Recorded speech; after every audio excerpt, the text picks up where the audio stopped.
الحمدللہ رب العالمین والصلاة والسلام علی سید الانبیاء والمرسلین اللہم صلی علی سیدنا و مولانا محمد وعلی آلہ واصحابہ مبارک وسلم وصلی علیہ۔ دنیا کے تمام دیکھنے والوں کو، تمام چاہنے والوں کو، تمام پیار کرنے والوں کو، اور جہاں جہاں تک اس وقت میری آواز کو سنا اور مجھے دیکھا جا رہا ہے، جنید اقبال کی جانب سے انتہائی محبت کے ساتھ السلام علیکم۔ ایک بار پھر ناظرین، آپ کو پر نور صبح میں صبح نور کے ساتھ میں دل کی عطا گہرائیوں سے خوش آمدید کہتا ہوں۔ آئیے بلا توقف چلیں حضرت ابو انیس محمد برکت علیہ رحمہ کی تالیف اسماء النبی کریم صلی اللہ علیہ وآلہ وسلم سے رسول اللہ صلی اللہ علیہ وآلہ وسلم کا ایک اسم مبارک پڑھنے اور سننے کی سعادت حاصل کرتے ہیں۔ سیدنا الشارع صلی اللہ علیہ وآلہ وسلم، ہمارے سردار صاحب شریعت، درود و سلام بھیجے اللہ آپ صلی اللہ علیہ وآلہ وسلم پر، آپ صلی اللہ علیہ وآلہ وسلم کے آل پاک پر اور صحابہ کرام رضوان اللہ تعالیٰ علیہم اجمعین پر۔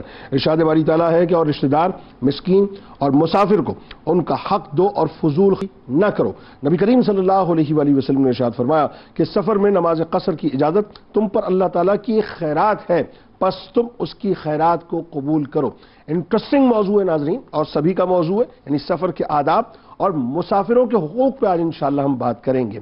ایک بات تو بہت ہی واضح طور پر کیٹیگوریکل اپنے ذہن میں رکھی ہے کہ دین اسلام کی ناظرین یہ بیوٹی ہے کہ اس نے اپنے ماننے والوں کو کسی بھی معاملے میں اور کسی بھی شعبے کے اندر تنہا نہیں چھوڑا ہے، یعنی زندگی کے ہر مسئلے پر دین اسلام نے اس قدر شاندار اور کمال گائیڈ لائنز دی ہیں کہ جس پر عمل کرنے والا کبھی ناکام ہو ہی نہیں سکتا۔ صاحب یہ تو آپ لکھ کے رکھ لیجئے نا اپنے پاس، یعنی یہ اسلام کی خوبی نہیں تو اور کیا ہے صاحب کہ میکرو لیول سے لے کر مائکرو لیول تک ایک معاملے میں اپنے پیروکاروں کو نہ صرف رہنمائی فراہم کرتا ہے بلکہ اس سلسلے میں ان کو رہنمائی کے مطابق عمل کرنے پر ثمرات سے بھی آگاہ کرتا اور ثمرات دیتا بھی ہے۔ ناظرین کرام، دنیا بھر میں بسنے والی آبادی کی ایک بڑی تعداد آپ جانتے ہیں کہ روزانہ اپنے گھروں سے سفر پر نکلتے ہیں۔ وہ سفر پیدل بھی ہوتا ہے، وہ سفر سواریوں پر بھی ہوا کرتا ہے۔ سفر بنیادی طور پہ آپ جانتے ہیں کہ انسانی زندگی کے لیے انتہائی اہم ترین ہے۔ انسان روزمرہ کی ضروریات کی تکمیل کے لیے، معاشی حصولیابی کے لیے، رشتہ داروں سے ملاقات کے لیے، یعنی یوں کہہ لیجئے کہ یہ سفر بنیادی طور پہ تعلیم کے حصول کے لیے اسکولز، کالجز اور یونیورسٹیز کا بھی ہوا کرتا ہے۔ یہ سفر اپنے مدارس اور مساجد کا بھی ہوا کرتا ہے۔ یہ سفر اپنے انسٹیٹیوشنز کا بھی ہوا کرتا ہے۔ یہ سفر اپنی جابز کے سلسلے میں بھی ہوا کرتا ہے۔ یہ سفر اپنے کاروبار سے متعلق دکانوں اور کارخانوں کی سمت بھی ہوا کرتا ہے۔ یہ سفر محنت مزدوری کے لیے بھی ہوا کرتا ہے۔ پھر اسی سفر کے دائرے کو ناظرین ذرا اور بڑھائیں تو ہم اپنے شہر سے باہر جاتے ہیں، سفر شہر سے باہر کیا کرتے ہیں۔ اسی دائرے کو اور زیادہ بڑھا دیجئے تو ہم اپنے ملک سے بھی باہر جا کے سفر کرتے ہیں۔ یعنی یہ اسفار اعلیٰ تعلیم کے حصول کے لیے بھی ہوتے ہیں، یہ اسفار تحقیقی بھی ہوتے ہیں، یہ اسفار تبلیغی بھی ہوتے ہیں، یہ اسفار دینی بھی ہوتے ہیں، یہ اسفار روحانی بھی ہوتے ہیں، یہ اسفار معاش کی تلاش میں یعنی جاب کی تلاش میں بھی ہوا کرتے ہیں، یہ اسفار کاروبار کی غرض سے ہوا کرتے ہیں، یہ اسفار دینی اور روحانی جیسا کہ میں نے آپ کو عرض کیا ہوا کرتے ہیں، یہ اسفار تفریح کی غرض سے بھی ہوا کرتے ہیں، یہی اسفار ایک نئی دنیا کی تلاش میں بھی ہوا کرتے ہیں۔ انہی اسفار میں ناظرین لوگ سیکھنے سکھانے کو بھی نکلا کرتے ہیں، انہی اسفار میں لوگ ایڈونچرز بھی کیا کرتے ہیں۔ غرض سفر پچھلے ادوار میں ناظرین آپ ذہن میں رکھیے، خچروں اور اونٹوں کا ہو یا آج کے جدید دور میں بائکس پر ہو، کارز میں ہو یا ہوائی جہاز پر ہو، آپ تنہا ہو یا کسی قافلے کی صورت میں ہو، آپ مرد ہو یا آپ عورت ہو، آپ نے سفر کی ابتدا کیسے کرنی ہے، کب کرنی ہے، کس طرح سے کرنی ہے، دوران سفر آپ کے حقوق کیا کیا ہیں، آپ کے فرائض کیا کیا ہیں، آپ نے کیا کرنا ہے کیا نہیں کرنا، یعنی ڈونٹس کا ایریا اور ڈوز کا جو ایریا ہے وہ کیا ہونا چاہیے، سفر کو آسان کیسے بنایا جا سکتا ہے، سفر کو کامیاب کیسے بنایا جا سکتا ہے، سفر کو بابرکت کیسے بنایا جا سکتا ہے۔ آپ کے لیے دین اسلام کی طرف سے ناظرین ایک قدم پہ انتہائی مضبوط، انتہائی مربوط اور انتہائی حسین رہنمائی موجود ہے۔ یعنی گھر سے بسم اللہ توکلت علی اللہ ولا حول ولا قوت الا باللہ کہہ کر نکلنے سے لے کر ناظرین لوٹنے تک، یعنی سارا روڈ میپ جو ہے وہ دین اسلام نے مکمل طور پہ واضح کر کے رکھ دیا ہے۔ ناظرین جب آدمی سفر میں ہوتا ہے تو ذہن میں رکھیے وہ اپنے اہل و عیال اور اپنے وطن سے دور ہوا کرتا ہے، اس کی کوئی جان پہچان نہیں ہوتی اور کہیں کہیں ہوا بھی کرتی ہے، یعنی اس کے دکھ کا یعنی ان کے دکھوں کا کوئی محرم نہیں ہوا کرتا اور کبھی کبھی ہوا بھی کرتا ہے۔ یعنی اگر وہ روئے تو پھر ظاہر ہے اس کا کوئی اپنا ایسا ہونا چاہیے جو اس کے آنسوؤں کو پوچھے، اگر وہ کسی بات پہ پریشان ہو، غمزدہ ہو تو اس کو کوئی دلاسا دینے والا وہاں پر موجود ہونا چاہیے۔ اسی لیے ناظرین اب دیکھیے رب نے کیا خوبصورت انتظام کیا ہے کہ اللہ تبارک و تعالیٰ نے راستہ بتایا کہ یہ میری مخلوق ہے، یہ زمین جو ہے اس کے لیے کشادہ کر دی گئی ہے، اس لیے تم میں سے کوئی بھی اگر انہیں دیکھے، یعنی ان مسافروں کو دیکھے، تو ان کے ساتھ احسان کا معاملہ کرے، چاہے ان کو جانتے ہو چاہے ان کو نہ جانتے ہو، یعنی تمہاری ان سے قرابت ہو تمہاری ان سے قرابت نہ ہو، تمہاری ان سے محبت ہو تمہاری ان سے محبت نہ ہو، لیکن اگر کوئی بھی مسافر سفر اختیار کرے اور وہ تمہارے پاس اگر آ جائے تو اسے میرا مہمان سمجھو۔ اللہ تبارک و تعالیٰ نے اپنا مہمان کلیم کیا ہے، یعنی جو اہل راز ہیں، جو صوفیہ ہیں، جو نرم دل رکھنے والے دردمند لوگ ہیں ناظرین، وہ ان کو بنیادی طور پہ جو مسافر ہوتے ہیں نا، چاہے کوئی بھی ہو، مثال کے طور پہ آپ کہیں ٹریول کر رہے ہیں تو ان کو خدائی مہمان سمجھتے ہیں، اور اپنے مہمان، اپنے ذاتی مہمان سے زیادہ اس خدائی مہمان کو جو ہے ترجیح دیا کرتے ہیں اور عزت دیا کرتے ہیں۔ تو اللہ تبارک و تعالیٰ نے اتنا حسین میکینزم بنایا ناظرین، آج اس پہ بات کریں گے بنیادی طور پہ کہ جو مسافرین ہیں بنیادی طور پہ ان کے حقوق کیا ہیں۔ لیکن ایک بات میں ابتدا میں ضرور عرض کرنا چاہتا ہوں، اور یہ بڑی اہم ترین بات ہے۔ دیکھیے، آپ روڈ پہ جب آپ ٹریول کرتے ہیں عام طور پہ آپ دیکھتے ہیں، آپ یعنی یوں کہہ لیجئے کہ آپ مسافر جب بنتے ہیں، چاہے آپ پیدل چل رہے ہیں، چاہے آپ اپنی بائک پہ جا رہے ہیں، چاہے آپ اپنی گاڑی میں جا رہے ہیں، چاہے آپ بس میں سواری کر رہے ہیں، کہیں آپ کے حقوق ہیں تو کہیں آپ کے فرائض ہیں۔ اب اس کو یوں سمجھ لیجئے کہ ایک آدمی جو بائک پہ سفر کر رہا ہے یا گاڑی میں سفر کر رہا ہے، اس وقت اس کے جو ہے حقوق بھی ہیں اور اس وقت اس کے فرائض بھی ہیں۔ فرائض اس طرح سے ہے کہ اگر اس کے سامنے کوئی پیڈیسٹیرین ہے، کوئی پیدل جا رہا ہے اگر، تو اس کو یہ دیکھ رہا ہے کہ میں نے فرض اپنا ادا کرنا ہے کہ خدا نخواستہ اس کو جو ہے میری کار سے میری بائک سے ٹکر نہ لگ جائے، اور اسی طرح سے جو ہے وہ جو پیدل چلنے والا آدمی ہے اس کو معلوم ہونا چاہیے کہ میرا فرض کیا ہے کہ میں نے زیبرا کراسنگ سے پہلے رکنا ہے یا نہیں رکنا ہے، یا میں نے کس انداز سے جو ہے روڈ کو کراس کرنا ہے۔ تو یہ ساری باتیں آج بڑا انٹرسٹنگ موضوع ہوگا اور بڑا انفارمیٹیو ہوگا، اور انشاءاللہ بہت کچھ آپ کو سیکھنے کو ملے گا۔ 3 شخصیات ہمارے ساتھ اس وقت موجود ہیں جو یقیناً کسی تعارف کے محتاج نہیں۔ پہلی شخصیت ممتاز جناب مفتی محمد شاہد مدنی صاحب تشریف فرمائیں، دوسری شخصیت ممتاز عالم دین جناب مفتی محمد مدنی رضا صاحب تشریف فرمائیں، اور تیسری شخصیت ممتاز عالم دین جناب علامہ محمد طاہر مدنی صاحب تشریف فرمائیں۔ تینوں احباب کو السلام علیکم، خوش آمدید۔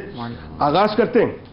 سب سے پہلے مفتی صاحب بتائیے، یہ جو انٹرسٹنگ موضوع اس اعتبار سے کہ ہم سب کا آلموسٹ ظاہر سفر سے تعلق ہے، اور ویسے تو کہیے کہ یہ اچھا ہے کہ ہم اردو کے سفر سے متعلق ہیں، اللہ کا شکر ہے، انگریزی کے سفر سے متعلق نہیں ہے، اللہ تعالیٰ ہمیں اردو کے سفر سے ہی جو ہے متعلق رکھے۔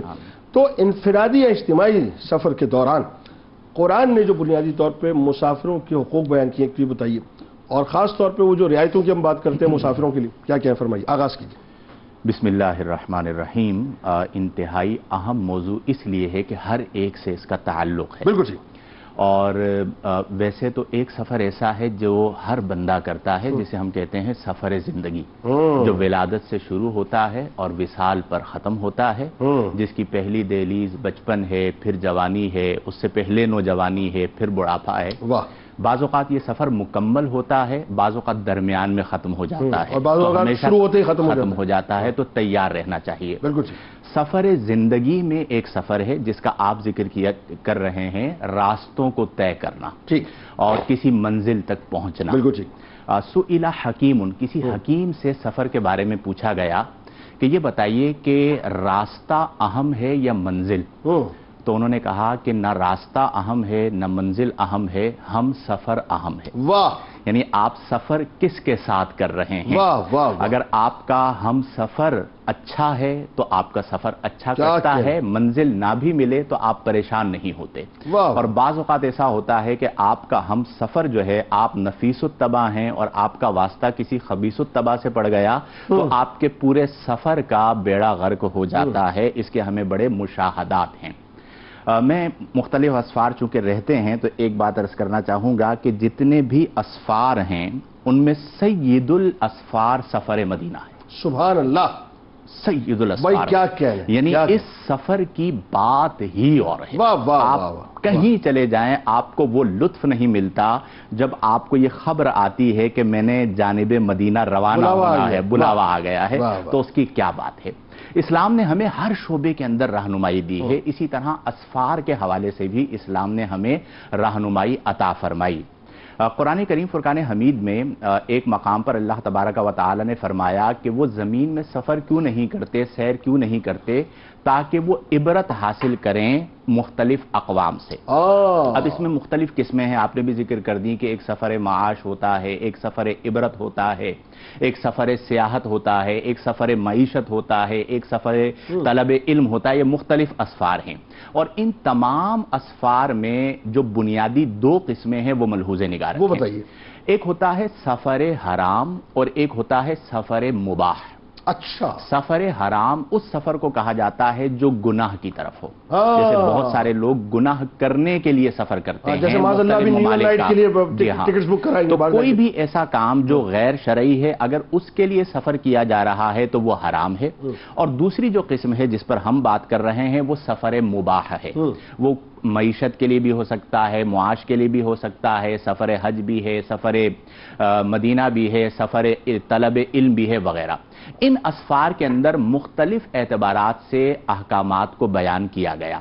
اگر کوئی ایسا مقام ہے کہ جہاں پر عبرت کی چیزیں موجود ہیں تو وہاں پہ ہمیں حکم دیا گیا کہ فاعتبروا, اس سے تم عبرت حاصل کرو. کوئی ایسا مقام ہے جو پر فضا مقام ہے, جو اللہ کے انوار اور اللہ کی خالق ہونے پر دلالت کر رہا ہے, خوبصورت مقام ہے, وہ سفر مباح کے اندر آتا ہے. کہ آپ جا کر دیکھتے ہیں کہ جب دنیا کے اندر اس خطے کو اللہ نے ایسا بنایا تو جنت کو کیسا بنایا ہوگا. تو یہ بھی سفر مباح کے اندر آتا ہے. اور میں یہ بات بھی ضمناً عرض کرنا چاہوں گا کہ ہمیں اسفار کرتے رہنا چاہیے. ہمارے یہاں ایک جملہ کہا جاتا ہے سفر وسیلہ ظفر, یعنی کامیابی کا نتیجہ. اور یہ جو سفر کا لفظ ہے یہ سین فا را ہے, اور فسر جو تفسیر سے ہے وہ بھی سین فا را ہے. صرف ایک حرف کو آگے پیچھے کیا گیا. سفر میں سین پہلے ہے فا بعد میں ہے, اور فصل میں فا پہلے ہے سین بعد میں ہے. اور فسر کا معنی کیا ہوتا ہے؟ کھولنا. اور تفسیر کو تفسیر کیوں کہا جاتا ہے؟ کہ وہ قرآن کے معانی کو کھولتی ہے. تو سفر کو سفر اس لیے کہا جاتا ہے کہ وہ ذہن انسانی کو کھولتا ہے.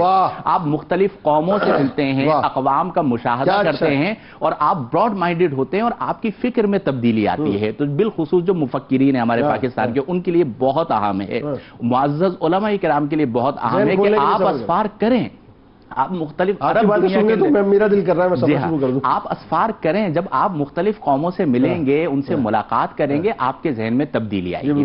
اب آپ جانتے ہیں کہ چونکہ سفر اور حضر میں ایک فرق ہے. حضر کے اندر یعنی اقامت کے اندر آپ اپنی مرضی سے زندگی گزارتے ہیں, سونے کا وقت ہوتا ہے, جاگنے کا وقت ہوتا ہے, اور دقت وقت نہیں ہوتا. تو اس بنا پر آپ کے لیے آسانی ہوتی ہے. اب سفر کے اندر چونکہ مشقت ہے تو ہمارا دین یسر ہے. جو آپ نے سوال کیا, اس مشقت کے سبب اللہ نے آسانی عطا فرمائی اور حکم فرمایا یسروا ولا تعسروا. نبی کریم نے کہ آسانی پیدا کرو, مشکلات پیدا نہ کرو. اب مسافر کو دو طرح کی آسانیاں دی گئیں کہ جو سفر میں ہے وہ ایک تو نماز میں قصر کرے گا. ٹھیک ہے. قرآن میں اللہ نے فرمایا کہ وَإِذَا ضَرَبْتُمْ فِي الْأَرْضِ, کہ جب تم زمین میں سفر کرو تو پھر نماز میں قصر کر لو. تو یہاں پر جو فرائض ہیں یعنی ظہر کے اندر 4 رکعات ہیں تو وہ 2 پڑھی جائیں گی, عصر کے اندر اور عشاء کے اندر بھی 4 رکعات کی جگہ 2 رکعات پڑھی جائیں گی. تو یہ آسانی دی گئی کلفت سفر کی وجہ سے. پھر اسی طرح دوسری آسانی یہ دی گئی کہ جب آپ سفر کر رہے ہیں اور رمضان آ گیا تو ایک طرف مشقت سفر ہے, کلفت سفر ہے, اور ایک طرف روزہ رکھنا ہے. تو اللہ نے اس میں بھی آسانی عطا فرمائی کہ فمن شاہد منکم الشہر فلیصم فمن کان منکم مریضا او علی سفر فعدۃ من ایام اخر, کہ جو ماہ رمضان المبارک میں تم میں سے مریض ہو, او علی سفر یا سفر میں ہو, فعدۃ من ایام اخر, تو وہ دیگر دنوں میں گنتی شمار کر لے. تو 2 رخصتیں یہاں پر قرآن میں بیان کی گئی کہ اگر مسافر سفر میں ہے تو وہ نماز قصر کر کے پڑھے گا, اور اگر مسافر حالت روزہ میں رمضان المبارک میں سفر کر رہا ہے تو اسے رخصت دی گئی ہے کہ وہ روزہ چھوڑ سکتا ہے. لیکن اگر جیسے آج کل سفر آسان ہو گئے ہیں اور وہ چاہتا ہے کہ بعد میں جب روزہ رکھوں گا تو کسی کا بھی روزہ نہیں ہوگا, میرے لیے دقت ہوگی, اور میں روزہ رکھنا چاہتا ہوں, تو یہ رخصت ہے. اگر وہ روزہ رکھ لیتا ہے تو اس کا روزہ ہو جائے گا. لیکن قصر میں یہ بات نہیں ہے کہ وہ یہ کہے کہ میں آسانی میں ہوں, پوری نماز پڑھ لوں. پوری نماز نہیں, قصر کرنا واجب ہے. وہ اس میں یہ نا کہ خیرات دی تو خیرات قبول کرے وہ بنیادی طور پر. اور اگین وہی بات پھر ایک جملے میں پھر اس کے بعد آگے بڑھاتے ہیں کہ اللہ تبارک و تعالیٰ نے جہاں پر مطلب انفاق کی بات کی تو اس میں مسافروں کی خاص طور پہ حقوق کا معاملہ جو ہے اس کو پیش نظر رکھا نا ہر جگہ پر. بلکہ نبی کریم کی سیرت طیبہ کو آپ دیکھیں تو مسافرین میں ایسا موقع بھی آیا کہ کسی کا جانور جو ہے وہ نقی تھا, پیچھے رہ جاتا تھا, تو نبی کریم اسے ہانک دیا کرتے تھے, اور کوئی غریب مسافر ملا کرتا تھا تو اس کا خیال کر کے اس کے کھانے پینے کا اہتمام و انصرام کیا کرتے تھے. اچھا اب ذرا ایک بات یہ بتائیے علامہ صاحب, اور انٹرسٹنگ بات اس اعتبار سے کہ ایک تو یہ کہ بہت سے لوگ ظاہر ہے کچھ ایام کا انتخاب کرتے ہیں سفر کے لیے, ایون ٹائمنگز کا بھی انتخاب کرتے ہیں کہ مطلب وہ ٹائمنگز جو ہے اس کی ابتدا کیا ہونی چاہیے, یعنی سفر کی ابتدا کس وقت ہونی چاہیے, صبح کرنا چاہیے, رات کو کرنا چاہیے. ایام کے بارے میں بھی بڑی بحث ہوتی ہے. کچھ لوگ کہتے ہیں بدھ کے روز جو ہے وہ اپنا کوئی سفر کرنا چاہیے, کچھ لوگوں کا خیال یہ ہے کہ پیر کے روز کرنا چاہیے سفر, کسی بڑی ٹریولنگ پہ اگر آپ جا رہے ہیں, کہ کچھ کا خیال ہے کہ آپ شب جمعہ جو ہے ٹریولنگ کریں. ایک تو یہ کہ ابتدا کیسے ہو, ایک بات. دوسرا, میں نے جب اپنے ایک اوور ویو کیا تو مجھے نظر آیا کہ صاحب یہ بنیادی طور پہ, اور ظاہر ہے یہ ہمیں عموماً جو ہے ہمارے بڑے بھی ہماری تعلیم کرتی رہے, پھر ظاہر ہے کتب میں گزرتا رہا کہ اکیلے سفر کرنے سے اجتناب کرنا چاہیے. اس کے پیچھے حکمت کیا ہے بتائیے. اور اگین وہی بات کہ جب آپ کے ساتھ کوئی رفیق سفر ہے یا کچھ رفقا ہے تو آپ کسی ایک کو اپنا جو ہے امیر بنا لیں بنیادی طور پہ, اس کی ضرورت کیوں محسوس ہوتی ہے, حکمت کیا, یہ بھی بتائیے. بسم اللہ الرحمن الرحیم. سفر کی ابتدا کے حوالے سے میں پہلے عرض کر دوں کہ ہمارے یہاں پر جو ہے نا بعض اوقات مختلف انداز سے نجومیوں سے معلومات حاصل کر کے اور مختلف طریقہ کار اختیار کر کے پھر سفر کا انتخاب کیا جاتا ہے. لیکن اگر ہم یہ دیکھیں کہ نبی مکرم صلی اللہ علیہ وسلم کا انداز کیا تھا اور وہاں سے ہمیں تعلیم کیا ملتی ہے, تو میرے آقا علیہ الصلوۃ والسلام جب بطور خاص جہاد کا سفر فرماتے تو پہلے یہ دیکھتے کہ ضرورت کس چیز کی ہے, فوری طور پر کس دن نکلنا ہے. جس دن روانہ ہونے کی ضرورت ہوتی تھی سرکار علیہ الصلوۃ والسلام اس دن روانہ ہوئے. یعنی کوئی اسپیسیفک ڈے نہ, اسپیسیفک ڈے اس لیے نہیں رکھا تھا ابتدائی طور پر, یعنی ابھی ضرورت ہے نا, جو ضروری طور پر جو پیمانہ ہے, پہلے ضرورت کو بنیاد بنایا گیا. اور اگر مثال کے طور پر ڈیلے ہو سکتا ہے تو اس میں پھر سرکار علیہ الصلوۃ والسلام نے جمعرات کے دن کو بطور خاص جہاد کے لیے مخصوص فرمایا تھا. اچھا, اس میں حکمت یہ بیان فرمائی گئی ہے کہ جمعرات کو جو ہے وہ اعمال جو ہے وہ اللہ کی بارگاہ میں پیش کرتے ہیں. تو سرکار علیہ الصلوۃ والسلام یہ محبوب رکھتے تھے کہ میرا جو مبارک سفر ہے وہ اللہ کی بارگاہ میں جب نامہ اعمال پیش ہونا تو اس کی ابتدا اللہ کی بارگاہ میں پیش ہونا. اس سے نتیجہ یہ نکلا کہ اگر آپ کا کوئی مبارک سفر ہے تو اس میں آپ کو ایسے ہی دن کا انتخاب کریں جیسے جمعرات کا ہے. جیسے اب عمرے پر آپ نے جانا ہے اور اختیارات آپ کے پاس ہے کہ میں ٹکٹ ایسی کروا سکتا ہوں کہ جو اسپیسیفکلی جمعرات کے دن آ سکتی ہے, یا کوئی اور مبارک سفر آپ کرنے جا رہے ہیں تو اس میں پھر یہ دن کا انتخاب کرنا چاہیے. یہ سرکار علیہ الصلوۃ والسلام کی حدیث طیبہ سے ہمیں سمجھ آتا ہے. یعنی آپ کے پاس اگر مارجن ہے تو آپ جمعرات, شب جمعہ جو ہے, شب جمعہ بنیادی شب جمعہ جس کو, ٹھیک ہے. اور دوسرا اس میں یہ ہے کہ اگر آپ کو ضروری ہے تو پھر آپ ضرورت کا اعتبار کرتے ہوئے آپ روانہ ہو جائیں. بالکل ٹھیک ہو گیا. اور اگر بالفرض آپ کچھ اسپیسیفک کوئی عام سا سفر کر رہے ہیں اور اس میں ڈیلے کر سکتے تو پھر استخارہ کر کے روانہ ہوں. اچھا, باقی یہ جو طریقہ کار ہے نا کہ ہم نجومیوں کے ذریعے معلومات حاصل کر کے پھر روانہ ہوں تو یہ درست نہیں ہے. مولا کائنات رضی اللہ تعالیٰ عنہ کی بارگاہ میں ایک مرتبہ ایک شخص کوئی بیٹھا ہوا تھا تو اس نے یہ گفتگو کی کہ تم فلاں دن نہیں فلاں دن سفر کرنا. تو مولا کائنات اس پر جلال میں تشریف لائے اور کہا کہ اگر تم سرکار علیہ الصلوۃ والسلام کے دور میں ہوتے تو تمہیں اس پر سخت سزا دی جاتی. اس طرح کے جملے آپ نے ناراضگی کے ظاہر فرمائے. وجہ اس کی یہ تھی کہ وہ در حقیقت یہاں پہ جو تصور تھا وہ ستاروں کو مؤثر سمجھنے کا تھا کہ ستاروں کے ذریعے معلومات حاصل کر کے وہ کسی کو اس طرح کی ترغیب دے رہا تھا.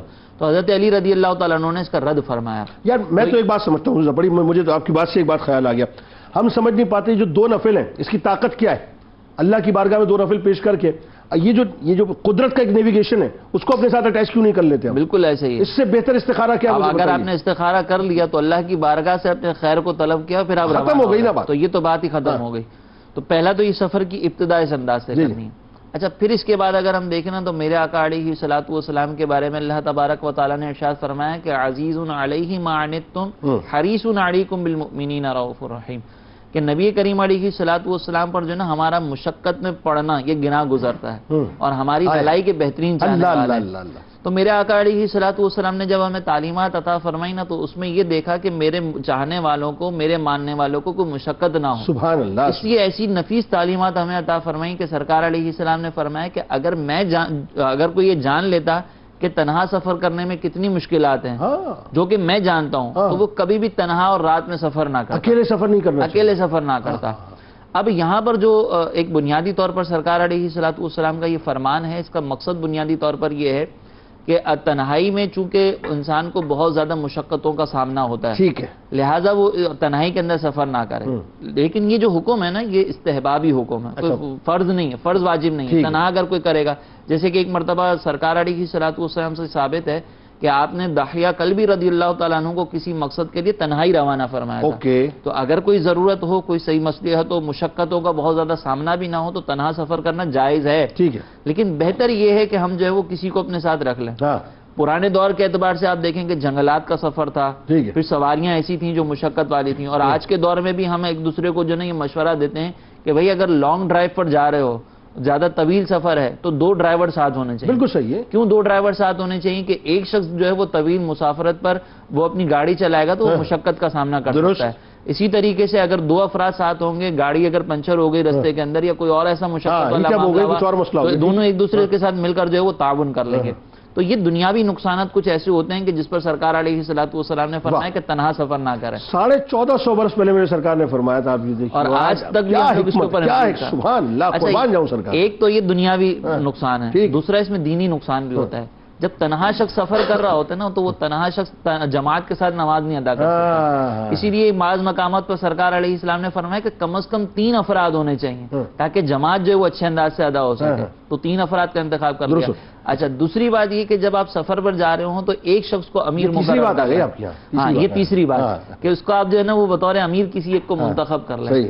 اب یہ جو امیر کو منتخب کرنا ہے نا کسی ایک کو، وہ یہ سمجھ لیں کہ آرگنائزر اگر ایک ہوگا تو آرگنائز سفر ہوگا، اور اگر ہر ایک آرگنائزر بنے گا تو سفر کے اندر بگاڑ ہو جائے گا. جی، اب آپ دیکھ لیں، ہم بھی جب پلاننگز کر رہے ہوتے ہیں تو کسی ایک کے ہاتھ میں اگر معاملہ ہونا کہ بھئی کھانے پینے کا انتظام تم نے کرنا ہے اور جو ہے نا وہ بکنگ وغیرہ تم نے کروانی ہے، تو اچھے طریقے سے سفر ہوتا ہے. لیکن اگر یہ ساری چیزیں نہ ہو تو بگاڑ ہو جاتا ہے. اسی طریقے سے سرکار علیہ جہاں ہر ایک لیڈر ہوتا ہے وہاں کوئی لیڈر نہیں ہوتا. ہاں، اور یہ جو جس کو لیڈر بنایا گیا نا، سرکار علیہ الصلوۃ والسلام نے اس کے بارے میں فرمایا کہ سید القومی خادمھا، کہ جس کو لیڈر منتخب کیا گیا ہے وہ اپنے ساتھ آنے والوں کی خیر خواہی کرے، ان کی خدمت کرے، ان کی بہتری کے لیے کوشش کرے. تو یہ سرکار علیہ الصلوۃ والسلام، یعنی اس کا مطلب یہ کہ آپ نے کسی ایک کو اپنے لیڈر بنانا ہے سفر میں. بنیادی طور پہ جب بھی آپ نکلیں تو آپ کے رفقا میں سے کسی ایک کو امیر بنا دیں. 2 بھی ہوں تو کوئی ایک امیر ہو جائے. ایک امیر ہونا چاہیے، 2 بھی ہو تو ایک امیر ہونا چاہیے. بہترین ہو گیا. علامہ صاحب آئیے اب ذرا لوگوں کو، سننے والوں کو، اور یہ بڑا زبردست مطلب آج سمجھ لیجیے کہ تربیتی پروگرام اس اعتبار سے کہ ہمارے یہاں ہوتا یہ ہے کہ صاحب وہ چلو ہم نے جانا ہے حیدرآباد جانا ہے، ہم نے لاہور جانا ہے، ہم نے پنجاب جانا ہے، ہم نے سندھ جانا ہے، گاڑی میں سامان رکھا، اگنیشن آن کیا، نکل گئے جی. اب وہ جو اس کے پروٹوکولز ہیں اس سفر کے، اس میں ظاہر ہے سفر کی جو ابتدا سے پہلے ظاہر ہے جو دعا ہے اس کو کس انداز سے ادا کرنا چاہیے، کیا پڑھنا چاہیے. پھر سواری میں سوار ہوتے وقت، اب ظاہر ہم کاروں میں یا بائک پہ واٹس ایور بس وغیرہ میں سوار ہوتے ہوئے کیا دعا پڑھنی چاہیے. جہاں ہم نے جا کر اسٹے کرنا ہے وہاں پر بھی کوئی خاص ہم نے دعا پڑھنی ہے کہ نہیں پڑھنی ہے. اور پھر اگین وہی بات ہے، دوران سفر یا بہت سے لوگ جو ہے مغلظات میں لگے رہتے ہیں، خرافات میں لگے رہتے ہیں، وہ LCDs جو ہے آن ہوتی ہیں، ناچ گانے چل رہے ہوتے ہیں، اور خدا نخواستہ اسی دوران ہائی وے پہ کہیں جا کے جو ہے اگر انسیڈنٹ ہو جائے تو پتہ چلا آپ اسی دوران جو ہے خدا نخواستہ ایک ایسی کیفیت میں چلے جاتے ہیں. لیکن وہی بات ہے اگر شریعت کی پاسداری ہو رہی ہو تو کس انداز سے ہونی چاہیے، تو آپ کا پورا سفر کتنا بابرکت ہو جاتا ہے، بتائیے ذرا. اعوذ باللہ من الشیطان الرجیم، بسم اللہ الرحمن الرحیم. بہت شکریہ جنید بھائی آپ کا. بہت ہی اہم ٹاپک ہے آج کل کے اعتبار سے کہ آج کل سفر، پہلے ادوار میں تو سفر بہت طویل اور بہت مشکل ہوا کرتا تھا تو کم ہوتا تھا. آج کل کے دور میں سفر بڑا آسان ہے اور تیزی سے ہوتا ہے، تو ہر ایک کی زندگی میں سفر روزانہ ہی شامل ہوتا ہے. اور یہ جو دعائیں اللہ تبارک و تعالیٰ کے حبیب نے ہمیں عطا فرمائی ہیں یہ ہمارے ہی فائدے کے لیے ہیں. اور بہت ساری ایسی چیزیں ہوتی ہیں کہ جو معلق ہوتی ہیں اور اللہ تبارک و تعالیٰ ان دعاؤں کی برکت سے ان مصیبتوں سے ہمیں حفاظت عطا فرماتا ہے.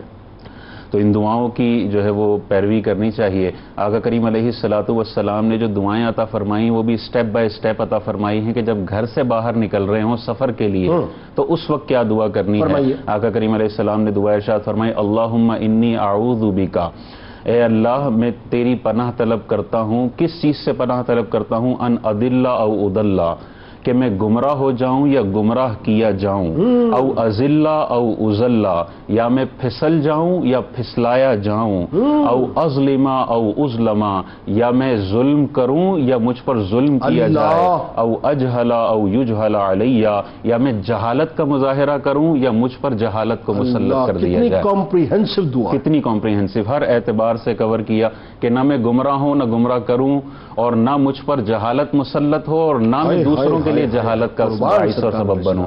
اسی طرح ام سلمہ رضی اللہ تعالی عنہا ارشاد فرماتی ہیں کہ حضور جب اپنے گھر سے سفر کے لیے نکلتے تو آسمان کی طرف نگاہ کرتے ہوئے یہ دعا ارشاد فرماتے، بسم اللہ توکلت علی اللہ لا حول ولا قوت الا باللہ، کہ اللہ کے نام سے میں یہ سفر شروع کرتا ہوں اور اسی پر میرا بھروسہ ہے، توکلت علی اللہ۔ اسی طرح آقا کریم علیہ الصلوۃ والسلام، یہ تو گھر سے نکلنے کے لیے ہے، پھر جب سواری پر تشریف فرما ہوتے تو پھر آقا کریم علیہ الصلوۃ والسلام یہ دعا ارشاد فرماتے، اللہ اکبر اللہ اکبر اللہ اکبر 3 دفعہ۔ یہ سنت ہم نے ختم کر دی ہے، سبحان الذی سے ہم دعا شروع کرتے ہیں، حالانکہ حدیث پاک میں ہے حضور علیہ السلام نے 3 دفعہ پہلے تکبیر کہی، اللہ اکبر اللہ اکبر اللہ اکبر، یعنی سواری پر سوار ہوتے وقت ہونے کے بعد اللہ اکبر اللہ اکبر اللہ اکبر 3 دفعہ، اور پھر ارشاد فرمایا سبحان الذی سخر لنا ھذا، پاک ہے وہ ذات جس نے اس سواری کو ہمارے لیے مسخر کر دیا، وما کننا لہو مقرنین، جبکہ ہم اس کو قابو میں کرنے والے نہ تھے، وَإِنَّا إِلَىٰ رَبِّنَا لَمُنْقَلِبُونَ، اور بے شک ہم ضرور اپنے رب کی طرف لوٹنے والے ہیں۔ سبحان اللہ، یہ حدیث پاک میں تعلیم ہے، یہ تعلیم ہے حدیث پاک میں، اور مزید سفر کی بڑی دعا بھی ہے، وہ میں ابھی ذکر کرتا ہوں۔ نہیں، میں اس قطع کلام کی اس لیے معذرت، میں ذرا ایک اناؤنسمنٹ میں تھوڑا سا اگر مجھے اجازت دیں، ہم ایئر لائنز میں جب سفر کرتے ہیں تو ہمارے یہاں سبحان الذی سخر لنا سے جو ہے شروع ہوتی ہے دعا۔ آپ فرماتے ہیں کہ حدیث کے ٹکڑا جو ہے وہ یہ بھی ہے کہ پہلے اللہ اکبر اللہ اکبر اللہ اکبر، اس کے بعد میرا خیال ہے تمام جتنی بھی ایئر لائنز اگر کوئی ہمیں سن رہا ہو تو اس پہ ایڈیشن ان کو کرنی چاہیے، پوری مطلب دعا اس طرح سے ہونی چاہیے۔ دوسرا ایئر لائنز میں، بعض ایئر لائنز میں آپ نے سنا ہوگا لمنقلبون بولتے ہیں، وہ تلفظ کا بھی غلط ہے، لمنقلبون ہے، قاف پر زبر ہے، الف نہیں ہے اس میں، یہ غلط تلفظ ہو رہا ہوتا ہے، تو اس حوالے سے غور کرنا چاہیے۔ جی، اور ایک اور جو بڑی دعا ہے وہ بھی بڑی پیاری ہے، اور اس کا مفہوم بھی بڑا پیارا ہے۔ آقا کریم علیہ السلام ارشاد فرماتے ہیں، اللہم انی اسألک فی سفرنا ھذا، یا اللہ میں تجھ سے اس سفر کے بارے میں سوال کرتا ہوں۔ کس چیز کا سوال کرتا ہوں؟ البر والتقوی، نیکی اور پرہیزگاری کا سوال کرتا ہوں، ومن العمل ما ترضی، اس عمل کا سوال کرتا ہوں جس سے اللہ تو راضی ہوتا ہے۔ اللہم ہون علینا سفرنا ھذا، اللہ اس سفر کو ہمارے لیے آسان فرما دے۔ اللہم اطوی لنا البعد، یا اللہ اس دوری کو ہمارے لیے سمیٹ دے۔ اللہم انت صاحب فی السفر، یا اللہ تو ہی ہمارا رفیق سفر ہے۔ اور پھر آقا کریم علیہ الصلوۃ والسلام ارشاد فرماتے ہیں، والخلیفۃ فی الاہل والمال، اور اے اللہ جو ہم اہل و عیال اور مال پیچھے چھوڑ کر جا رہے ہیں ان کی حفاظت کرنے والا بھی تو ہی ہے۔ اور آخر میں کیا جملہ دیکھیں، خوبصورت جملہ، آقا کریم علیہ الصلوۃ والسلام ارشاد فرماتے ہیں کہ یا اللہ میں تیری پناہ طلب کرتا ہوں سوء المنظر فی الاہل والمال، کہ جب میں سفر کر کے اپنے گھر والوں کی طرف لوٹوں تو گھر اور مال کے حوالے سے برا منظر دیکھنے سے میں تیری پناہ طلب کرتا ہوں، کہ واپسی ہوں تو کوئی میرے بچوں کو نقصان نہ ہو، میرے مال و متاع کو نقصان نہ ہو۔ یہ اتنی پیاری دعائیں ہیں کہ جب پڑاؤ کی دعا بھی بتا دیجیے تاکہ میرا وقفہ لے جائے۔ جی، پڑاؤ کی دعا جب آپ کہیں اسٹے کر رہے ہوں تو حضور علیہ الصلوۃ والسلام نے ارشاد فرمایا کہ جب پڑاؤ کرو تو یہ دعا پڑھو کہ اعوذ بکلمات التامات من شر ما خلق، کہ میں اللہ تبارک و تعالیٰ کے پاک کلمات کے ذریعے اس کی پناہ طلب کرتا ہوں ان چیزوں سے،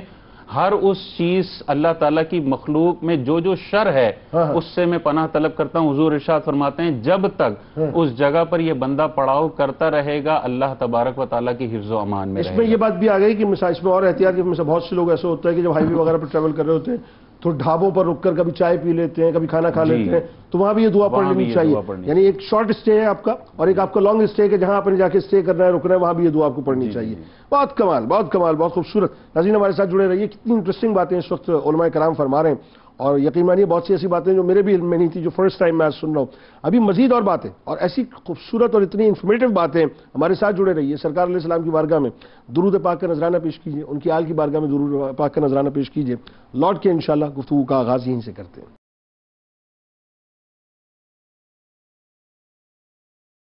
جناب ایک بار پھر میں آپ کو خوش آمدید کہتا ہوں. سفر کے آداب اور مسافروں کے حقوق پہ بات ہو رہی ہے. بڑی انفارمیٹو باتیں ناظرین, سلسلے کو وہیں سے جوڑ لیتے ہیں. 5 باتیں میں نے آپ سے پوچھنی. ایک بات پہلی تو یہ کہ رات کی تاریکی میں سفر کرنا کیسا. دوسری بات, دوران سفر کن امور کا خیال رکھنا چاہیے. تیسری بات, کن کن اذکار کا کرنا چاہیے, مطلب ہمیں کیا جانا چاہیے. چوتھی بات جو ہے, اگر ہم کسی اجنبی مسافر کو دیکھیں تو اس کے ساتھ ہمارا رویہ کیا ہونا چاہیے. اور 5ویں بات, سفر سے جلدی واپس آنے کی کوشش کرنے کو کیوں فرمایا گیا, بتائیے. دیکھیں, سنن ابو داؤد کی حدیث مبارکہ ہے کہ آقا کریم علیہ افضل الصلاۃ والتسلیم نے فرمایا کہ رات کی تاریکی میں سفر کو لازم پکڑ لو. اچھا. کیونکہ رات میں زمین کو لپیٹ دیا جاتا ہے. اچھا. اب اس حدیث کی شرح حدیث کو سمجھنا ضروری ہے کہ اللہ نے رات میں سفر کرنے میں ایک خاص قسم کی برکت رکھی ہے. سبحان اللہ. اور چونکہ نبی کریم جس زمانے میں اس بات کو بیان فرما رہے ہیں, اگرچہ یہ ہے تو قیامت تک, لیکن اس دور میں جو اسفار ہوتے تھے وہ جانوروں پر ہوتے تھے, گھوڑوں پر, گدھوں پر, خچروں پر, اونٹوں پر. تو رات میں سفر کرنا یہ جانور کے لیے بھی آسان ہے اور انسان کے لیے بھی آسان ہے. اور وہ اس اعتبار سے ہے کہ ٹھنڈی رات ہوتی ہے. اور آپ نے, میں نے اسفار کیے ہیں کہ رات میں بعض اوقات ہم خود حیران ہوتے ہیں کہ ابھی ہم یہاں پر تھے اور ابھی یہاں پہنچ گئے, اتنے جلدی کیسے آ گئے. تو وہ جو نبی کریم کا فرمان ہے اس کا اثر ہمیں خود اپنی زندگی میں نظر آتا ہے کہ رات میں کیا. تو اللہ نے ایک برکت رکھی. تو ایک حدیث مبارکہ آ گئی اور یہ استحبابی حکم ہے. اگر کوئی دن میں بھی سفر کر لیتا ہے تو کوئی مذائقہ نہیں ہے. دوسرا سوال آپ نے کیا کیا تھا؟ دوسرا سوال یہ ہے کہ دوران سفر میں کن امور کا خیال رکھنا چاہیے. بہت اہم سوال ہے. دیکھیں, آج کے دور میں اسفار کا انداز بدل گیا ہے. آپ ریل کے ذریعے سفر کرتے ہیں, لانگ ڈرائیو پہ جاتے ہیں, یا پھر آپ جہاز کے ذریعے سفر کرتے ہیں. لب لباب اس کا یہ ہے کہ مسافر پر لازم ہے کہ اس کی ذات سے کسی کو تکلیف نہ ہو. Very good. اور کسی مقام پر وہ اگر کسی کے کام آ سکتا ہے تو اس کے کام آئے. Very good. آج ایک بڑا مسئلہ ہمارے ایٹیٹیوڈ کا ہے. ہم جب سفر کر رہے ہوتے ہیں تو بعض سیدھے سادے لوگ ہوتے ہیں, انہیں نہیں پتا ہوتا کہ بورڈنگ کہاں سے کرانی ہے, لگیج کہاں پر ہوگا, پہنچنا کہاں پر ہے, کس گیٹ نمبر پر. تو اگر ہم اسے تھوڑا سا گائیڈ کر دیں گے تو ہماری ذات میں کون سا فرق آ جائے گا. یہ جو ہمارے یہاں ایئرپورٹس کے اوپر ایک خود غرضی آپ کو نظر آتی ہے, آقا کریم نے اس سے منع فرمایا ہے, بلکہ اس کا حکم دیا. ایک یعنی سفر کے موقع پر ایسا بھی ہوا کہ کسی کی سواری چلنے کے اندر کمزور ہے اور وہ پیچھے رہ رہی ہے, تو آقا کریم علیہ افضل الصلاۃ والتسلیم اس کی سواری کو ہانک کر اس قافلے کے ساتھ ملا رہے ہیں. اللہ. اب وہ لوگ جو کہتے ہیں نا کہ میں پرسنالٹی ہوں, میں کیسے مسکرا کے دیکھوں, مجھ سے پوچھنے آ گیا ہے تو میں کیوں مسکرا کے بات کروں, کوئی بیچارہ بوڑھا بیٹھا ہے میں اسے پانی لا کے کیوں دوں. اب وہی دیکھے کہ آقا کریم علیہ افضل الصلاۃ والتسلیم سواری کو ہانک رہے ہیں. تو اگر مجھے یاد ہے ایک بار 2011 کی بات ہے, جدہ میں, آپ جانتے ہیں بڑے سادے سے لوگ آتے ہیں تو انہوں نے رش کے اندر جو نا گھبرا جاتے ہیں, تو انہوں نے لائن وائن آگے پیچھے کی. تو شرطا جو تھا اس نے بعض خواتین سے پاسپورٹ لے لیے اور وہ کھینچنے کے اندر ایک صفحہ پھٹ بھی گیا. وہ سب پریشان ہو گئے کہ کیا کریں. تو میں آگے بڑھا اور میں, حالانکہ میرا مسئلہ نہیں تھا, میں آگے بڑھ کے شرطے سے میں نے بات کی مسکراتے ہوئے, اور میں نے انہیں کہا کہ بھئی یہ سادے لوگ ہیں, آپ اس طرح انہیں ٹریٹ نہ کریں اور مہربانی کر کے آپ پاسپورٹ دے دیں. آپ یقین کیجئے 2 جملے کے اس نے پاسپورٹ دے دیے اور پاسپورٹ ان کے حوالے کر دیے. اب میں اگر اپنی جگہ پر کھڑا رہتا تو کوئی فرق نہ پڑتا, لیکن آپ یقین کیجئے کہ جب ہم جہاز میں بیٹھے تو ان لوگوں نے وہاں پر بھی میرا شکریہ ادا کیا. وہ جو اللہ کی بارگاہ میں لکھا گیا. بالکل. تو یہ بطور مثال میں آپ کو دے رہا ہوں کہ زندگی میں سفر کے دوران ایسے موقع بہت آتے ہیں, تو جہاں پر آپ کو نیکی کا موقع ملے وہاں پر آپ نیکی کر لیجیے. اذکار کے حوالے سے آپ نے پوچھا, تو اس میں سب سے اہم چیز تو یہ ہے کہ اپنی زبان کو ذکر اللہ سے اور درود پاک سے تر رکھیں. اور آج کے پرفتن دور میں تو یہ بہت اہم ہے, کیونکہ آپ کو ایسے مناظر مل رہے ہوتے ہیں, ایسا ماحول نظر آ رہا ہوتا ہے کہ جس میں قلب کی شقاوت بڑھ سکتی ہے. اگر آپ کی تسبیح چل رہی ہے, میں اکثر ایک بات کہتا ہوں کہ 2 چیزیں تھام لو, پرسکون رہو گے, تسبیح اور مصلی. یہ آج کے پرفتن دور میں بہترین ہے. درود پاک اور ذکر اللہ کرتے رہیں. اور اس کے ساتھ اگر کوئی ایسا سفر ہے کہ جہاں پر آپ جانب بلندی جا رہے ہیں تو اللہ اکبر پڑھیں, جانب پستی اتر رہے ہیں تو سبحان اللہ پڑھیں, درمیان میں ہیں تو الحمدللہ پڑھیں. پھر دیگر جو دعائیں علماء کرام نے ذکر فرمائی ہیں ان دعاؤں کو شامل لگائیں. جیسے ہمارے یہاں تو ظاہر ہے اگر آپ گاڑی میں ٹریول کر رہے ہیں تو اگر بس میں ٹریول, بس والے کو کہہ دیں گانے مت لگائیں بھائی, 2-4 اگر لوگ آواز اٹھا دیں تو اس میں ان سے کہے بھائی ہم خاموش رہیں گے، آپ تلاوت لگا دیں، یا کم از کم اپنے ذوق کے لیے نعت لگوا لیں، اسی طرح گاڑی کے اندر ذوق کے لیے نعت لگوا لیں، تو وہ ایک ذوق بھی پیدا ہوتا رہے گا، ساتھ ساتھ اذکار بھی چلتے رہیں گے۔ میں یوں اس بات کو کہہ دیتا ہوں کہ دیکھیں سفر جو ہے نا وہ بڑے ریلیکس طریقے سے کریں اور بڑے مزے کے ساتھ کریں، بہتے ہوئے کریں، یہ نہ ہو کہ آپ الجھے ہوئے ہیں، ڈرے ہوئے ہیں، سہمے ہوئے ہیں، کانفیڈنس کے ساتھ کریں اور اپنے سفر کو انجوائے بھی کریں۔ یہ ایک بہت بڑی نعمت ہے۔ بعض جگہوں پر کہا گیا کہ سافروا تصحوا، سفر کرو صحت مل جائے گی۔ اور آقا کریم نے تو ایک موقع پر بعض ایسے لوگ تھے جو مدینہ المنورہ میں آ کے رہے، تو آقا کریم نے انہیں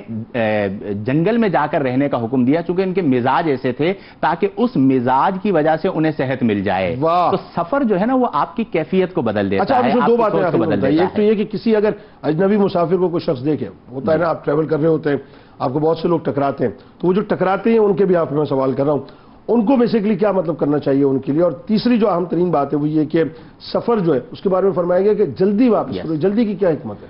دیکھیں انما المؤمنون اخوہ، جہاں پر بھی آپ کو اجنبی مسافر ملتا ہے تو آپ کا اس کے ساتھ اخوت کا تعلق تو ہے، تو پرتپاک ملاقات ہونی چاہیے اور قربانی دینے کا ذہن ہونا چاہیے۔ اگر کوئی غلطی کر بھی جاتا ہے تو آپ کو لائن میں لڑنے کی ضرورت نہیں ہے، چونکہ آج حالات اسفار کے بدل چکے ہیں، تو تھوڑی سی آپ وسعت دیں گے نا تو آپ کو وہیں پر عزت بھی ملے گی اور اطمینان قلبی بھی نصیب ہوگی۔ تو اس چیز کا خیال جانبین سے رکھیں کہ جو مقیم ہے وہ مسافر کو خوش آمدید کہے اور جو مسافر ہے وہ مقیم کے حقوق کا خیال رکھے۔ یہاں تک حکم دیا گیا کہ مسافر کو چاہیے کہ وہ زیادہ جگہ نہ گھیرے، جگہ کے حوالے سے بھی حکم دیا گیا کہ رخصت دے۔ آخری بات آپ نے جو پوچھی ہے کہ جلدی آنے کا حکم کیوں دیا گیا، کیونکہ گھر کو آنا ہے، بچے منتظر ہیں، اپنے دیار کی اپنی مٹی کی محبت آپ کو کھینچ رہی ہے، اور چونکہ آپ نے سفر کیا ہے تو اس میں کلفت سفر ہے وہ ختم ہونے والی ہے، تو اس لیے آقا کریم علیہ افضل الصلاۃ والتسلیم نے گھروں کی طرف جلدی لوٹنے کا حکم دیا کہ چونکہ سفر کام سے تھا،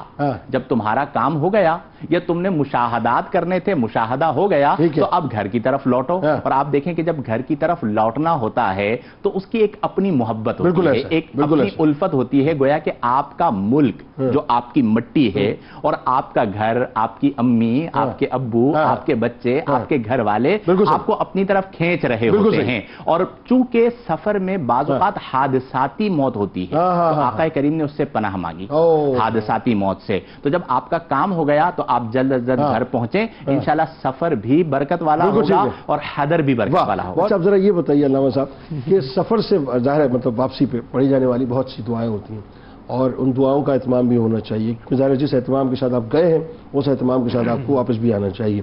تو ایک تو یہ کہ کیا دعائیں ہوں، ایک بات، دوسرا یہ کہ سرکار علیہ السلام کی طریق میں یہ ملتا ہے کہ شاید مسافر جب واپس آ رہا ہو تو نوافل ادا کرے، تو وہ کیوں، اس کی وجہ کیا ہے، کیوں، کس طرح سے ادا کرنا چاہیے؟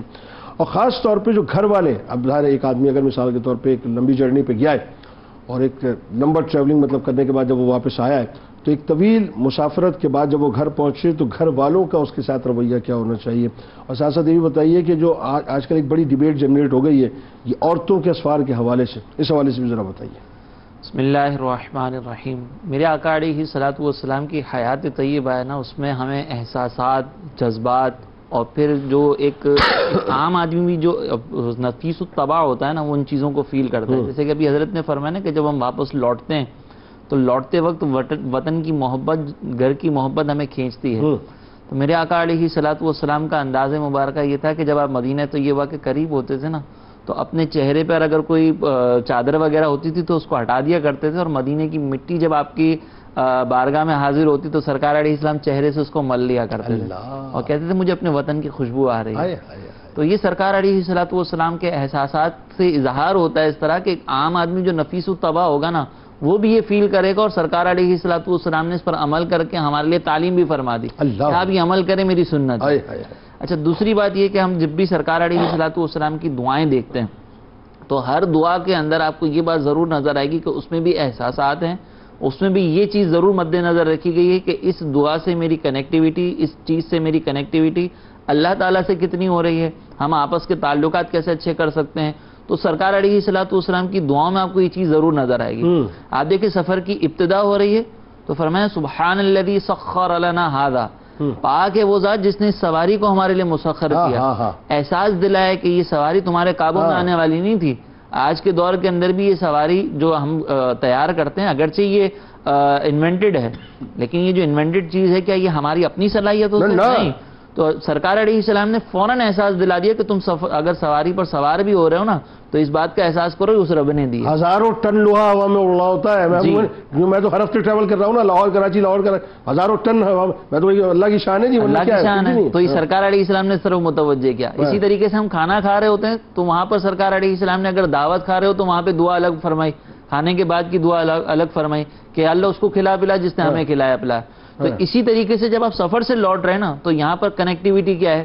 سرکار علیہ السلام نے دعا تعلیم فرمائی کہ جب آپ لوٹ رہے ہیں تو وہاں پر یہ دعا فرمایا آئبونا تائبونا عابدونا لربنا حامدونا، کہ ہم لوٹنے والے ہیں، توبہ کرنے والے ہیں، عبادت کرنے والے ہیں اور اپنے رب کی حمد بیان کرنے والے ہیں. اب یہ جو ہم لوٹ رہے ہیں تو بظاہر تو ہم سفر سے لوٹ رہے ہیں، لیکن احساس یہ کرو کہ تمہیں اپنے رب کی طرف بھی لوٹنا ہے. اسی لیے آگے بیان فرما دیا کہ ہم توبہ کرنے والے ہیں، ہم عبادت کرنے والے بھی ہیں اور ہم جو ہے وہ اپنے رب کی حمد کرنے والے بھی ہیں. پھر جب سرکار علیہ السلام تشریف فرماتے اپنے مقام پر، اپنے شہر میں، تو پہلے گھر پر جانے سے پہلے سرکار علیہ السلام دو نوافل ادا کرتے، اور اس میں حکمت یہ تھی کہ گھر والوں کو اطلاع ہو جائے تاکہ گھر والے بھی اپنے معاملات جو ہیں وہ اس کو بالکل مکمل طور پر درست کر لیں. تو آج کے دور میں چونکہ اطلاع یہ مل جاتی ہے تو طریقہ کار ابھی بھی ہمیں یہ اختیار کرنا چاہیے کہ پہلے اپنے محلے کی مسجد میں 2 رکعتیں ادا کریں اور پھر اس کے بعد اپنے گھر پر روانہ ہو. لیکن ہم تو واٹس ایپ کر دیتے ہیں کمنگ ود ان 5 منٹس. ہاں، اور محلے کی مسجد میں ہم عام نمازوں میں نہیں جاتے تو اس میں ہم کیا چاہیں گے. بہرحال اچھا، پھر اسی طریقے سے جب آپ گھر میں شہر میں آ رہے ہیں تو گھر والوں کو رویہ یہ اختیار کرنا چاہیے کہ جب ایک مسافر آئے نا تو وہی احساس کی بات ہے کہ سفر کی تھکن جو نا وہ بعض اوقات بچوں کو دیکھ کر دور ہو جاتی ہے. تو اس کے لیے سرکار علیہ السلام کے دور میں ہمیں یہ ملتا ہے کہ جب سرکار علیہ السلام مدینہ منورہ تشریف لاتے تو اہل بیت اطہار اور جو سرکار علیہ السلام کے خاندان کے جو بچے تھے نا وہ سرکار علیہ السلام کا استقبال کیا. اچھا، اب اس کے بعد بات آتی ہے کہ عورتوں کے سفر کے بارے میں. بڑی امپورٹنٹ بات ہے. یہاں پر یہ چیز ذہن میں رکھیے گا کہ عورت کے لیے نبی مکرم صلی اللہ علیہ وسلم کی جو شریعت کی تعلیمات ہیں نا یہ اس اعتبار سے ہیں کہ عورت معاشرے کا ایک امپورٹنٹ فرد ہے. بالکل ٹھیک ہے، ٹھیک ہے نا. اس کو حقارت کی نگاہ سے اور قید کی نگاہ سے دیکھا جائے گا تو یہ برا محسوس ہوگا، لیکن اگر اس کو اس اعتبار سے دیکھا جائے کہ وی آئی پی افراد جو ہے نا وہ اپنے مخصوص مقام سے بہت کم گھر سے باہر نکلتے ہیں. وزیر اعظم روڈ پر گھومتا ہوا نظر نہیں آئے گا آپ کو، اور اگر باہر نکلے گا بھی تو فل پروٹوکول کے ساتھ نکلے گا. یہی پروٹوکول جو ہے وہ شریعت مطہرہ نے خواتین کو عطا فرمایا کہ ایک تو گھر سے بلا ضرورت نہ نکلیں، ٹھیک ہے، اور اگر نکلیں تو محارم کے ساتھ نکلیں. بطور خاص اگر سفر ایسا ہو کہ جو سفر 3 دن کی مسافت پر ہے جس کو شرعی سفر کہا جاتا ہے، جیسے آج کے دور میں 92 کلومیٹرز ہیں، تو اس سفر پر اگر جانے نا تو عورت بغیر محرم کے نہ جائے. ٹھیک ہے. اب اگرچہ آپ یہ کہیں کہ بھائی اتنی ساری وہ جو نا وہ سیکیورٹی ہوتی ہے، پلین میں اگر سفر کر رہے ہیں تو اس میں کیا پرابلم ہے، سیکیور تو ہوتی ہے، لیکن شریعت مطہرہ نے اس سیکیورٹی کے اوپر اس چیز کو معلق نہیں کیا کہ سیکیورٹی ہو تو تنہا چلی جائے، اگر سیکیورٹی نہیں ہے تو جو نا وہ محرم کے ساتھ جائے. ایسا نہیں ہے. سرکار علیہ السلام نے فرمایا کہ جو عورت اللہ اور اس کے رسول پر ایمان رکھتی ہے وہ 3 دن کا سفر بغیر محرم کے نہ کرے. اچھا، اب یہاں 92 کلومیٹرز، وہ 3 دن آپ جو فرما رہے ہیں 92 مائلز ہے، کلومیٹرز 92 کلومیٹرز. تو وہ تو اب تو ظاہر ہے اب تو مشکل سے آپ سمجھ لیں کہ 1.5 گھنٹے کی بات ہے. اب تو اگرچہ 1.5 گھنٹے کی بات ہے لیکن شریعت نہیں، وہ 3 دن وہ سرکار علیہ السلام نے صرف مسافت ناپنے کا ایک طریقہ بتایا. کیونکہ اس دور کے اندر کلومیٹرز کے اندر لوگ سمجھ نہیں سکتے. 3 دن کا ہی ہوگا وہ ایکسپینڈ 3 دن کا ہی ہوگا. اگر جانوروں پر آج سفر کریں، پیدل سفر کریں تو 3 دن ہی لگیں گے. تو یہ صرف ایک جو نا وہ ناپنے کے لیے بتایا گیا پیمانہ کہ یہ سفر ہے. تو اب چونکہ جدید دور ہے تو کلومیٹرز کے اندر اس کو کاؤنٹ کر لیں. تو اصل مقصد یہ ہے کہ وہ محرم کے ساتھ کرے سفر. اچھا، دوسری بات یہاں پر یہ ہمارے یہاں پر اکثر یہ ذکر کیا جاتا ہے کہ کیا عورت گھر سے باہر نکل ہی نہیں سکتی؟ بالکل نکل سکتی ہے. جیسے بعضوں کا سیر و تفریح کے لیے بھی جاتے ہیں، لیکن یہ جو ہمارے یہاں پر ایک ٹرینڈ بنا ہوا ہے نا کہ کچھ لڑکیاں کچھ خواتین آپس میں گروپ بناتی ہیں اور پھر جا کر پاکستان ٹور پر اور جا رہی ہیں، اس کی ممانعت ہے. آپ اپنے محارم کے ساتھ جائیں، اپنے شوہر کے ساتھ جائیں، با پردہ طریقے سے گھر سے باہر نکلیں اور پھر جو ہے وہ حفاظت کے ساتھ واپس گھر پر آئیں. یعنی آپ نے فرمانا کیٹیگوریکلی کہ بغیر محرم کے عورت باہر نہیں نکل سکتی. میں اس بات کو یوں سمجھوں؟ بالکل ایسے ہی ہے. ٹھیک، یعنی کسی بھی جگہ پہ، کسی بھی، ہاں شہر کے اندر جو ضروری چیزیں ہوتی ہیں اس میں وہ ایک الگ بات ہے، لیکن جو شرعی مسافت، اگر کوئی سفر 3 دن کا ہے مثال کے طور پہ، مطلب اس کی جو ہمیں سمجھ لیجیے کہ ایک فریم ہے 3 دن کا ہم سیٹ کریں نا، باہر نہیں نکل سکتی وہ. موجودہ دور کے اندر اس کو 92 کلومیٹر 92 کلومیٹرز کی ڈسٹینس میں نہیں جا سکتی. ٹھیک ہے، اس طرح سے سمجھیں بات کو. بالکل ٹھیک ہو گیا. اب ذرا فائنلی یہ بتائیے، دوران سفر ظاہر ہے بہت سے ایسے آپ کے رفیق ہوتے ہیں، ان کی کہیں نہ کہیں پرابلم آ جاتی ہے، تو ان کی خبر گیری کرنے کا بھی ایک انداز سرکار علیہ السلام نے تعلیم فرمایا.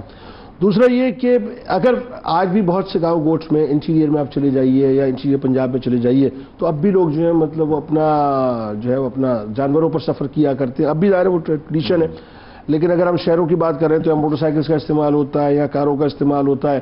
تو یعنی یہ جو سفر ہے اس میں ہمارا طریقہ کار کیا ہونا چاہیے، جو کاریں اور خاص طور پر بائکس وغیرہ یا بسوں کا جو استعمال ہوتا ہے. اور ایک اور جو بڑی اہم ترین بات ہے وہ یہ کہ جو پیڈیسٹیرینز ہیں عموماً ایسا ہوتا ہے کہ ہم ان کے حقوق کا خیال نہیں رکھتے. آپ یہ دیکھیے کہ وہ اگر زیبرا کراسنگ پہ کھڑا ہوا ہے آپ کو گاڑی روک دینی چاہیے، لیکن آپ جو ہے اس وقت بھی گاڑی چلا رہے ہوتے ہیں، آپ خیال نہیں کرتے کہ خدا نخواستہ آپ کسی بھی آدمی کو ہٹ کر دیں گے. اس صورت میں کیا ہونا چاہیے بتائیے گا. بسم اللہ الرحمن الرحیم. مسافرین جو ضرورت مند ہیں ان کی مدد کرنے کے حوالے سے آقا کریم علیہ الصلوۃ والسلام نے بڑا پیارا طریقہ کار ارشاد فرمایا ہے. حضرت ابو سعید خدری رضی اللہ تعالیٰ عنہ سے روایت ہے، آپ ارشاد فرماتے ہیں ایک مرتبہ ہم آقا کریم علیہ الصلوۃ والسلام کے ساتھ ایک سفر میں تھے، تو ایک شخص آقا کریم علیہ الصلوۃ والسلام کے سامنے آ گیا، اونٹ پر سوار تھا اور اس کا اونٹ کبھی دائیں جاتا کبھی بائیں جاتا. یعنی وہ بظاہر یہ اظہار ہو رہا تھا کہ وہ ضرورت مند ہیں، انہیں کسی چیز کی ضرورت ہے. تو آقا کریم علیہ الصلوۃ والسلام نے سارے مسافرین کو یہ پیغام پہنچایا، یہ اعلان فرمایا کہ جس کے پاس اپنی ضرورت سے زائد سواری ہو وہ اس کو دے دے جس کے پاس سواری نہیں ہے. اور جس کے پاس کھانا پینا اتنا ہو جو اس کی ضرورت سے زیادہ ہے تو اس کو دے دے جس کے پاس کھانے کی کوئی چیز نہیں ہے. یہ بہترین اصول بتا دیا کہ اگر آپ کسی گروپ میں جا رہے ہیں، آپ کے ساتھ بہت سارے مسافر ہیں، تو پھر کنجوسی اور بخل کا مظاہرہ نہیں کرنا چاہیے. اگر آپ کو لگتا ہے کہ 20 دن کے ٹریول میں یہ 20 دن سے 40 دن کا سامان میں لے کر جا رہا ہوں، تو بقیہ 20 دنوں کا اگر کوئی ضرورت مند ہے اور اس کے پاس پیسے بھی نہیں ہیں کہ وہ لے سکے تو یہ جو ہے وہ دینا چاہیے. یہ حضور علیہ الصلوۃ والسلام کی تعلیم ہے. تو شیئرنگ کرنی چاہیے اپنی دوائیوں کی، اپنے کھانے پینے کی. اسی طرح یہ بھی ذہن میں رکھنا چاہیے کہ جیسے پڑوسی کے حقوق ہیں، جو ہمارا رفیق سفر ہوتا ہے وہ ایک طرح سے ہمارا پڑوسی بھی ہوتا ہے. تو حضور علیہ الصلوۃ والسلام نے ارشاد فرمایا کہ جب تم اپنے گھر میں پھل لے کر آؤ تو کچھ پھل اپنے پڑوسیوں کو بھی دے دو، اور اگر دینے کی استطاعت نہ ہو تو کم از کم چھل کے اس کے گھر کے باہر نہ پھینکو. تو یہاں پہ بہت مالدار بعض اوقات مسافر ہوتا ہے، ایک ضرورت مند مسافر ہوتا ہے، اور اس کے سامنے وہ اپنی دولت کی ایسی نمائش کر رہا ہوتا ہے کہ وہ جو دوسرا مسافر ہے وہ بہت زیادہ احساس کمتری کا شکار ہوتا ہے. تو اگر دے سکتے ہیں تو اچھی چیز اس کو بھی کھلا دیں، اور اگر خود ہی کھا سکتے ہیں، اس کو نہیں دے سکتے تو کہیں چھپ چھپا کے جا کے کھائیں. اس کے سامنے یہ مہنگے کھانے جو ہے وہ اس کو احساس کمتری کا شکار کر دیتے ہیں. اسی طرح یہ بھی ہے کہ ضرورت مندوں کی ضرورت پوری کرنی ہے، لیکن ہر مسافر کو یہ بھی غور کرنا چاہیے کہ وہ دوسروں پر بوجھ بھی نہ بن جائے. بعض اوقات ایسے جو مسکین قسم کے ہوتے ہیں وہ دوسروں پر اپنا سارا بوجھ لاد دیتے ہیں، خود جو ہے وہ ساری فیسلٹیز اویل کریں گے اور جو مدد کرنے والا ہے اس پر سارا بوجھ ڈال دیں گے، سامان بھی اسی کو دے دیں گے. اور اسی طرح یہ ونڈو سیٹ کے حوالے سے ہوتا ہے. کسی نے محنت کر کے انٹیلیجنٹ ہو کے ونڈو سیٹ بک کروائی ہے، حضرت نے 20 کی سیٹ بک کروائی ہے، اب وہاں جا کے وہ ونڈو سیٹ پہ قبضہ کر لیتے ہیں اور کہتے ہیں کہ اب آپ قربانی دیں. تو بھائی ہم قربانی کیوں دیں؟ پہلے آپ کو عقل مندی کا مظاہرہ کر کے صحیح سیٹ بک کروانی چاہیے. جانوروں پر سفر کرنے کے حوالے سے جو ہدایات ہیں، آقا کریم علیہ السلام نے ارشاد فرمایا کہ جانوروں کے زمین کا حق تم ادا کرو. یعنی جب جانور تمہارے ساتھ جائیں تو انہیں اتنا چرنے کا موقع دو کہ وہ اپنی خوراک پوری کر سکیں. اور 60 سالی کے دور میں ارشاد فرمایا کہ تم تیزی سے سفر کرو جب تک تمہارے اونٹوں کے جو ہے وہ گھٹنوں کے اندر گودا ہے. یعنی جانوروں کی جتنی طاقت ہے اتنا سفر کرو، اور 61 سالی میں تیزی سے سفر کرو، زیادہ دیر نہ لگاؤ کہ جانوروں کو تکلیف ہوگی. اسی طرح آقا کریم علیہ السلام نے ارشاد فرمایا کہ اپنے جانوروں کی پشتوں کو ممبر نہ بناؤ، کہ اگر بات چیت کرنی ہے تو جانور سے اتر کر بات چیت کرو. جانور تمہیں اس لیے یوز کرنا ہے کہ تم نے صرف سفر کرنا ہے. جب موومنٹ ہو رہی ہے تو جانور کی کمر پر بیٹھنا ہے، کہیں پہ رکتے ہو اور بات چیت کرتے ہو تو پہلے اتر جانا ہے. صحابہ ارشاد فرماتے ہیں کہ جب ہم جانور سے اترتے تو اس وقت تک نفل نماز نہیں پڑھا کرتے تھے جب تک اپنے جانور کا سامان نہ اتار لیں. یعنی لوڈڈ جانور ہے تو نفل نماز نہیں، پہلے جانور کا سامان اتارو اس کے بعد نفل نماز کی طرف جانا. اتنا خیال ہے جانوروں، اتنے احساسات اور جذبات کا خیال ہے. یہ تو پچھلے دور میں یا گاؤں وغیرہ کے اعتبار سے ہے. آج کل کے دور میں جو گاڑی موٹر سائیکل ہے، اس میں ایک اور بات ذرا سا اضافہ کر دیجیے نا. یہ جو لوگ نارملی خچر پہ جو ہے مطلب سامان لاد کے لے کے جا رہے ہوتے ہیں، یا خچروں پر جو اپنا ٹریولنگ کر رہے ہوتے ہیں ایک جگہ سے دوسری جگہ، اب دیکھیں کتنا لوڈ ان کے اوپر، اونٹوں پر کتنا لوڈ ڈال دیتے ہیں. سرکار علیہ السلام نے یہ بھی منع فرمایا. جی یہ بھی منع فرمایا. ان کی طاقت سے زیادہ ان پر لوڈ ڈالنا، اللہ تعالیٰ میدان محشر میں اس ظلم کا حساب بھی لے گا. اور وہ بلی والی روایت ہمارے ذہن میں ہونی چاہیے. آج کل کی سواریوں کے حوالے سے سب سے پہلے تو یہ دھیان میں رکھنا چاہیے کہ گاڑی اس قابل ہو کہ وہ سفر کرنے والی ہو. بعض اوقات وہ سفر کرنے کے قابل نہیں ہوتی، لیکن اس کو اپنی ریونیو جنریشن اور کاسٹ کٹنگ کی فکر ہوتی ہے.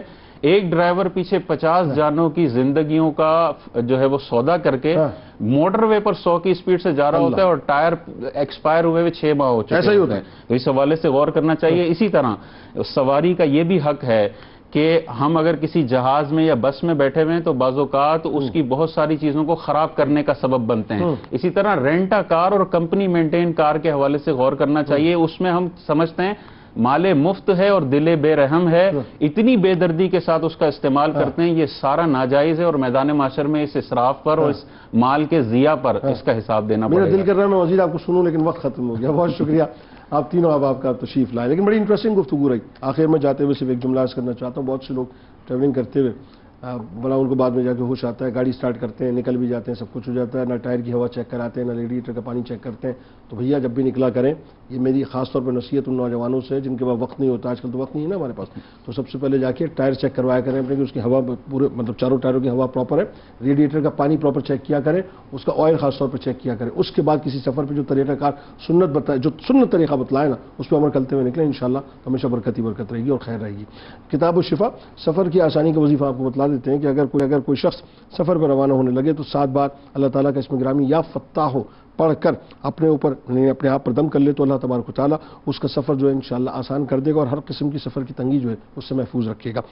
حضرت علی کرم اللہ وجہ الکریم کا کمال قول مبارک ہے کہ راستے سے پہلے ساتھی کو اور گھر سے پہلے پڑوسی کو دیکھ لو. کیا حکمت ہے صاحب. ایکس پہ میں فالو کر لیجیے، فیس بک پیج پہ لائک کر لیجیے، یوٹیوب چینل کو سبسکرائب کر کے بیل آئیکن کو ضرور کلک کر لیجیے گا. آئیے ذرا تجدید عہد وفا لا یؤمن احدکم حتی اکون احب الیہ من والدہ وولدہ والناس اجمعین. اللہ تعالیٰ آپ کا، ہمارا، ہم سب کا، پاکستان کا اور امت مسلمہ کا اور غزہ کے رہنے والوں کا حامی و ناصر ہو. پاکستان کا مطلب کیا؟ لا الہ الا اللہ محمد رسول اللہ صلی اللہ علیہ وسلم.